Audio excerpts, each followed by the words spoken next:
Болашақ бағдарламасы арқылы білім алғандар ертіс өңірінде де көп. Түлектер туған жерге оралып, шетелдің озық технологияларымен тәжірибелерін іске асырып жатыр. Бір ғана жоғарғы оқу орнының өзінде 20-ға жуық болашақ түлегі жұмыс істейді. Иван Радилюк тәуелсіздік құрдасы, докторантура бойынша Швецияның танымал Лунг университетін су ресурстарының инженериясы мамандығы бойынша тамамдаған. Биыл Торайғыров университетіне қызметке орналасты. Мақсаты өндірістік қалдық салдарынан ластанған су мәселесін зерттеп, шешімін табуға атсалысу.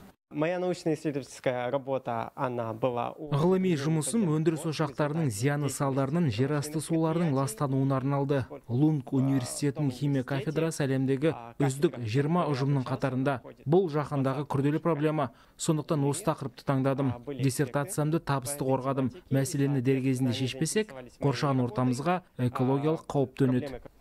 Алайнаш Қодышева Швецияда біліктілігін артырып, кейін ақштың оңтүстік Калифорния университетінде білім берудегі кеңесші мамандығы бойынша оқыған. Зерттеу жұмысы осы тақырыпқа арналған. Бүгінде жастардың 30% мамандық бойынша еңбек етуге дайын емес. Бұл зерттеу нәтижесі. Сондықтан ол өз жобаларын осы проблемаға арнапты.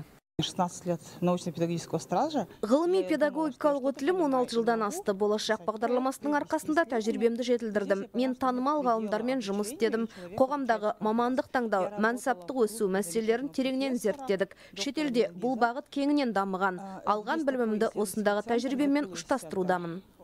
Әлемдік тәжірибені іске асырып жүргендердің қатарында Серік Ильясов та бар. ақштың оңтүстік Калифорния университетінде жоғары білім беруді басқару бағытында оқыған. Америка университеттері жоғары білім беру үрдісін басқару бойынша үздік. Сондықтан негізгі мамандығым бойынша озық тәжірибені меңгеру үшін оқуға түстім. 40 жасында болашақтық атандым. Бұл бағдарлама мақсаттарыма қол жеткізіп, өз ісімнің шебер атануға сеп болды. Қазіргі уақытта университетте 20-ға жоқ стипендия егері бар. Жастардың тағы бір легі оқуға түсуге дайындық үстінде. Ақмарал Есімханова, Самат Оспанов және Жеңіс Темірболат, Хабар 24, Павлодар.